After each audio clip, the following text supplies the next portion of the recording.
और एक मेरा प्रश्न ये है, जैसे कहीं मैंने बहुत जगह सुना है कि इंसान के अंदर चक्र होते हैं। हाँ। 7 चक्र होते हैं, तो अगर वो उनको एक्टिवेट करे हाँ तो क्या उसमें शक्तियां मतलब बिल्कुल। जैसे किसी भी लोक में कोई भी गतिविधि हो रही है तो आप अपनी इस बॉडी में देख सकते हैं।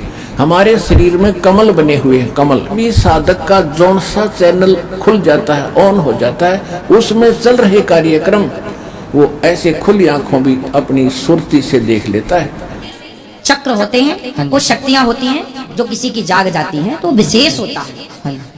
ऐसे ही है, आप जगा लें तो आप विशेष शक्तियां सबसे जो श्रेष्ठ हो, सबसे अलग आपको बनाए, वो चक्रों का जागना होता है। ये चक्र बने हुए हैं। चक्र जैसे एक मूल चक्र है, फिर स्वादिष्ठान चक्र है जिसको संतों ने स्वाद चक्र बोला है, और फिर नाभि चक्र है। नाभि कमल भी कहते हैं, मूल कमल भी कहते हैं, अधिष्ठान कमल भी कहते हैं। चक्कर कहो कमल कहो, संतों ने उसे कमल बोला है, योगियों ने चक्र बोला है। फिर हृदय कमल यानी हृदय चक्र है, फिर कंठ कमल है यानी कंठ वाला चक्र है,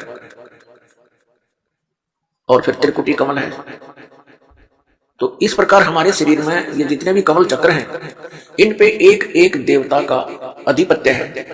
नमस्कार, आध्यात्मिक ज्ञान चर्चा में आप सभी का स्वागत है। तो आज के वीडियो का टॉपिक है कि हमारे शरीर के अंदर जो कमल बने होते हैं, चक्र कहते हैं जिन्हें, उन्हें कैसे ओपन किया जा सकता है, कैसे खोला जाता है। बताया जाता है कि पहले समय में ऋषि मुनि तपस्या करके उन चक्रों को खोलते थे और उनके द्वारा बहुत शक्ति, सिद्धि, प्रवृत्ति आदि ये सब किया करते थे। तो वास्तविकता क्या है, पूरी सच्चाई क्या है, इस वीडियो के माध्यम से आपको पूरी जानकारी मिलेगी। कैसे हमारे शरीर में बने हुए कमल खिलेंगे, कैसे चक्रों को खोलना होता है, ये सारी जानकारी इस वीडियो में आपको मिलेगी। तो वीडियो को लास्ट तक देखिएगा। तो इस टॉपिक को हल करने के लिए हमारे आध्यात्मिक डिबेट चैनल ने 2 आध्यात्मिक धर्म गुरुओं को चुना है, अनिरुद्ध आचार्य जी महाराज जी और जगत गुरु तत्वदर्शी संत रामपाल जी महाराज जी। दोनों संतों के विचार आपको इस वीडियो में देखने के लिए मिलेंगे। तो आइए सबसे पहले जानते हैं अनिरुद्ध आचार्य जी महाराज जी का क्या कहना है इस विषय में। और एक मेरा प्रश्न ये है, जैसे कहीं मैंने बहुत जगह सुना है कि इंसान के अंदर चक्र होते हैं। हाँ। 7 चक्र होते हैं, तो अगर वो उनको एक्टिवेट करे हाँ तो क्या उसमें शक्तियां मतलब बिल्कुल सामान्य व्यक्ति से अधिक पावर होता है। जैसे अभी मैंने एक आदमी के बारे में सुना कि एक लड़का है कोई, आप लोग भी जानते होंगे, वो 1 लाख सपाटे मारता है। हाँ जी। ऐसे दंड बैठक 1 लाख। अब सोचिए, हम लोग तो 2-4 ही नहीं मार पाते ठीक से, 30, 25, 50 नहीं मार पाते, है ना। और वो गौमूत्र पीता है, गौ दूध पीता है, और गौमूत्र और गौदुग्ध में देखिए ताकत। 1 लाख सपाटे सवेरे से लेकर रात्रि तक मारती रहा, इतिहास उसने रिकॉर्ड बनाया। अब देखिए, शक्तियां तो हमारे और आपके पास भी हैं 2 किलो 5 किलो उठाने की, पर किसी के पास 500 किलो को उठाने की, तो उसको विशेष ही ना माना जाएगा। हाँ जी। ऐसे ही चक्र होते हैं, हाँ जी। कुछ शक्तियां होती हैं जो किसी की जाग जाती हैं तो विशेष होता है। हाँ जी। ऐसे ही है, आप जगा लें तो आप विशेष शक्तियां सबसे जो श्रेष्ठ हो, सबसे अलग आपको बनाए, वो चक्रों का जागना होता है। अभी आपने सुने श्री अनिरुद्ध आचार्य जी महाराज जी के विचार, तो इन्होंने किस तरह से जवाब दिया है, आइए अब जानते हैं जगत गुरु तत्वदर्शी संत रामपाल जी महाराज जी के विचार। जय इब के सतगुरु मिले, सब दुख आँखों रोए, चरणों ऊपर शीश धरूं, कहूं जो कहनी हो। परम पिता परमात्मा पूर्ण ब्रह्म सर्व सृष्टि रचनहार कबीर परमेश्वर जी की असीम कृपा से आप पुण्यात्मा सत्संग सुनने के लिए उपस्थित हुए।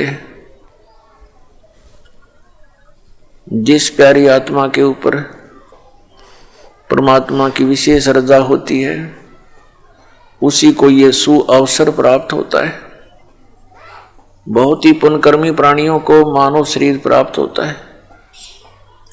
उससे भी पुण्यकर्मी प्राणी वे हैं जो परमात्मा की तलाश में, खोज में लगे हैं,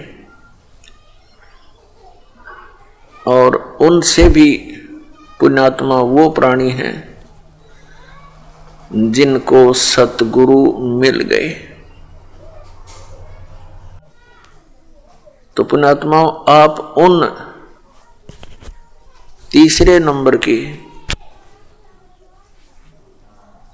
यानी गुड, बेटर, बेस्ट, ये बेस्ट आत्मा हो परमात्मा की, आपको सतगुरु मिल गए। अब आपका ये अंतिम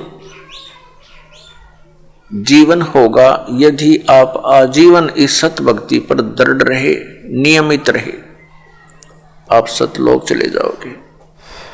आप आज से नहीं लगे हो भक्ति के लिए, परमात्मा के लिए, आप युगों युगों से लगे हो। आप भक्ति मार्ग पर लगे हो, लेकिन बीच में गफलत कर जाते हो।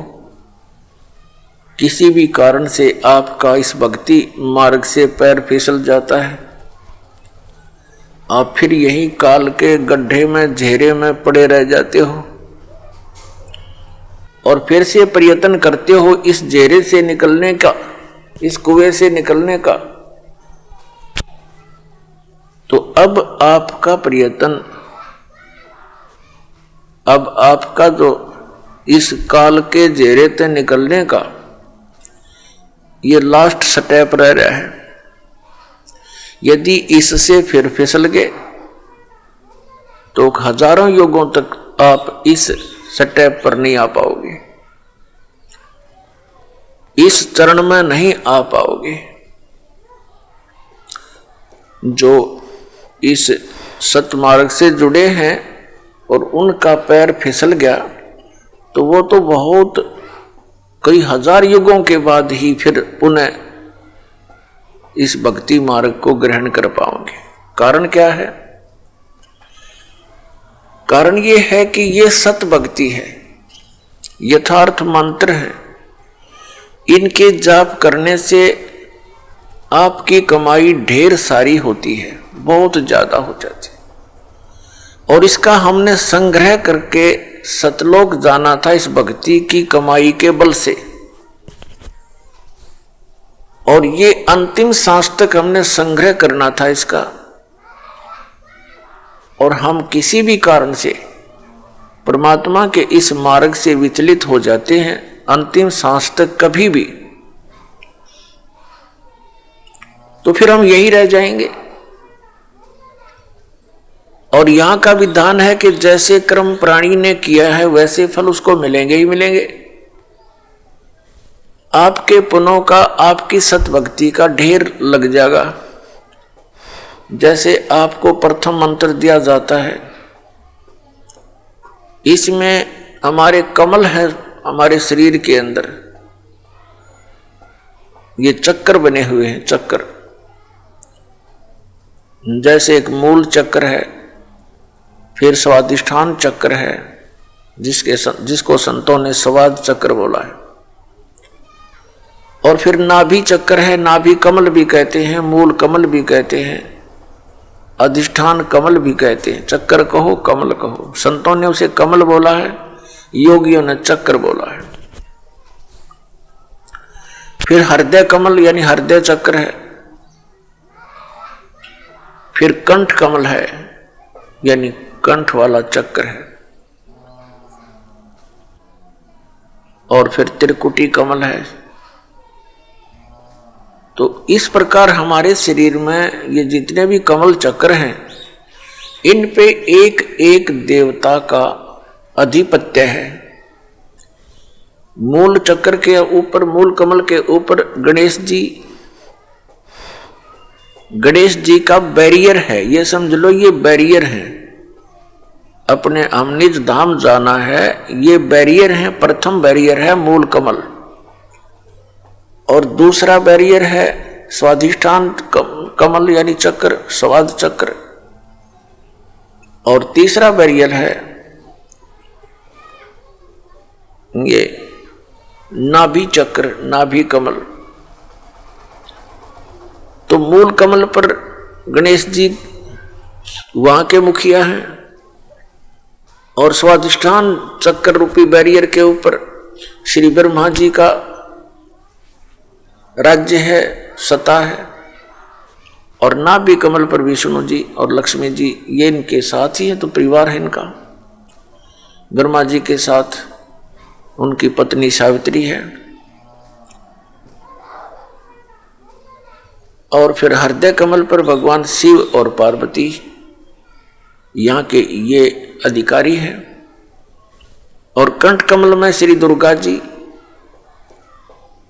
तो इस प्रकार हमने कंठ कमल तक जितने भी ये बैरियर हैं, इनसे पार होने के लिए आपको ये मंत्र दे रखे हैं, प्रथम मंत्र। तो इनकी भक्ति कमाई करके आप जब इन बैरियरों के पास निकट जाओगे तो आपके बैरियर का मार्ग साफ मिलेगा।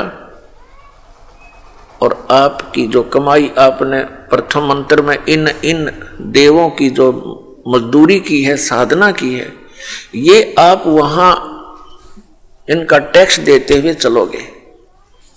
इस प्रकार हमने सतलोक जाने में ये सहयोगी होते यदि हम इस भक्ति पर लगे रहे अंतिम सांस तक। और यदि हम इनसे फिसल गए भक्ति मार्ग से, तो फिर क्या होगा? आप जी ने जो गणेश जी की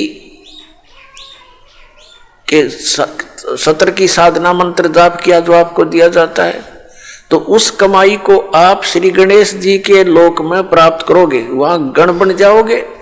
और जब आपके इस मंत्र की कमाई खत्म हो जाएगी उस लोक में,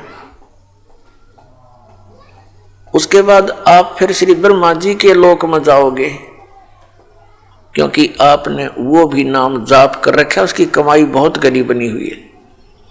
तो वहां आप अपनी पूंजी को नष्ट करोगे देवता बनकर। उसके बाद फिर आप जाओगे श्री विष्णु जी के लोक में, क्योंकि उस नाम की भी जाप की कमाई आपने कर रखी है। और फिर वहां आपके उस नाम की जाप की कमाई समाप्त हो जाएगी, भक्ति कमाई, वो धन, तो आपको फिर वहां से निकाल दिया जाएगा। फिर आप भगवान शिव के लोक में जाओगे। और इसी प्रकार वहां भी आपके पुण्य समाप्त होने पर, भक्ति के इस जो भगवान शंकर के सत्र का नाम आपको दे रखा है, उसकी कमाई नष्ट होने पर, समाप्त होने पर, फिर आप दुर्गा जी के लोक में जाओगे। और दुर्गा जी के लोक में जाकर के अपनी इस पुण्य कमाई को फिर वहां नष्ट करोगे।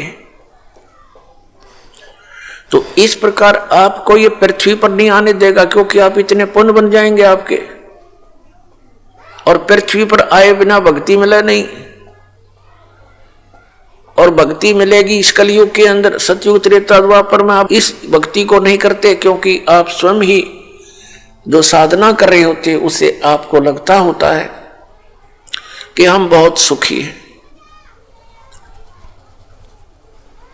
और फिर आपको जो सतनाम दे रखा है, जो 2 अक्षर का, जिसमें एक ओम मंत्र है, ये ब्रह्म का। पुण्यात्माओं, एक ही जड़ी होती है, उसके प्रयोग की विधि में अंतर होने से उसका गुण बदल जाता है। तो यही समझ लेना कि जो मंत्र आपको प्रथम मंत्र में दिए हैं, वहां उस विधि से जाप करने से उसका गुण वही है। अब इस मंत्र में जो सतनाम बनाकर आपको दिया है, इसकी साधना करने से, इस विधि से इसका गुण अन्य होता, लाभ भिन्न होता है। कई बोली आत्मा, क्योंकि हम युगों युगों से अज्ञान से परिपूर्ण हैं, अब ये तत्व ज्ञान प्राप्त हुआ है तो हम वकील बन जाते हैं उस अज्ञान आधार से। तो उसमें आप जी ने ये सोचना चाहिए, यदि हम विद्वान होते तो हमें यह ज्ञान पहले ही प्राप्त होता। आप विद्वान नहीं, बुद्धिमान अवश्य, लेकिन उस बुद्धि का दुरुपयोग करके आप भगवान से दूर हो जाओगे। इस दास ने जो मार्गदर्शन किया है, ये गॉड गिवन है, ये किसी डूम बाट के गीत नहीं है। तो इसके अंदर आप जी ने बिल्कुल सोचना बंद कर देना चाहिए।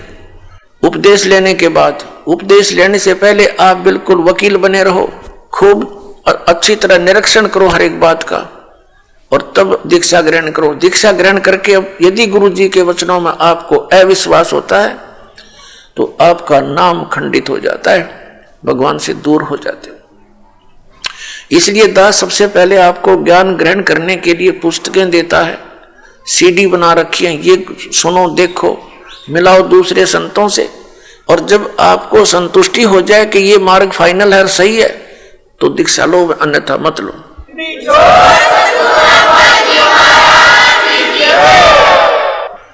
तो जो दास फिर आपको जो भी ज्ञान दे, आप एक अच्छे विद्यार्थी की तरह निरसंशय होकर सुनो, श्रद्धा से सुनो, ब्लाइंड। अपने आत्माओं सारी पोल खुलेगी। ऋषि और मैं ऋषियों के कितने ये साधक थे। अब जैसे जो घना ऊंचा अपने आप को साधक मानता है, वो क्या कहता था कि हम तो ब्रह्म साधना करते हैं, और ब्रह्म साधना करने वाले की जो दिव्य दृष्टि होती है, ओम से का जाप होता है, और हठ योग तो इन्होंने ये शामिल कर ही रखा, बाकी हठ योग इस भक्ति मार्ग में नहीं है। हठ योग करते हैं, ओम नाम का जाप करते हैं, ब्रह्म लोक में जाने की आशा रखते हैं। तो जब इन जैसे किसी भी लोक में कोई भी गतिविधि हो रही है तो आप अपनी इस बॉडी में देख सकते हैं। हमारे शरीर में कमल बने हुए हैं, कमल, मूल कमल, ये जो बीच की पिछली जो स्पाइन बैकबोन है, पिछली रीढ़ की हड्डी है, ये जहाँ एंड होती है नीचे जाके, इसकी अंदर की साइड में 2 उंगल ऊपर, इससे 2 उंगल ऊपर वहाँ पर मूल कमल है, उसमें गणेश जी का चैनल है, और फिर उससे 2 उंगल ऊपर स्वाद चक्र है, ब्रह्मा जी का चैनल है, उसमें ब्रह्मा जी के लोक में जो गतिविधि हो रही है उसमें देख सकते हैं। फिर नाभि कमल, नाभि कमल के अंदर विष्णु और लक्ष्मी जी का जो लोक है उसका कमल है, उसके लोक में जो हो रहा है आप इसमें देख सकते हो। जब खुल जाता है, ये ऑन हो जाता है, जब इसका चैनल ऑन हो गया, यानी ये कमल खिल जाता है। हृदय कमल में ये शिव और पार्वती के लोक का सारी गतिविधि हृदय कमल में हम देख सकते हैं, जब हमारी ये दिव्य दृष्टि काम करने लग जाएगी। कंठ कमल में दुर्गा जी का कमल है, चैनल है, और त्रिकुटी में जाकर के एक अलग चैनल है, और फिर सहस्रार कमल है, यहाँ पर 1000 पतियों का कमल है। तो जिस भी साधक का जौन सा चैनल खुल जाता है, ऑन हो जाता है, उसमें चल रहे कार्यक्रम वो ऐसे खुली आंखों भी अपनी सुरती से देख लेता है। अब हम सोचते हैं ये साधना कर रहा है, हर देख कर मार्कंडे डांस ऊपर।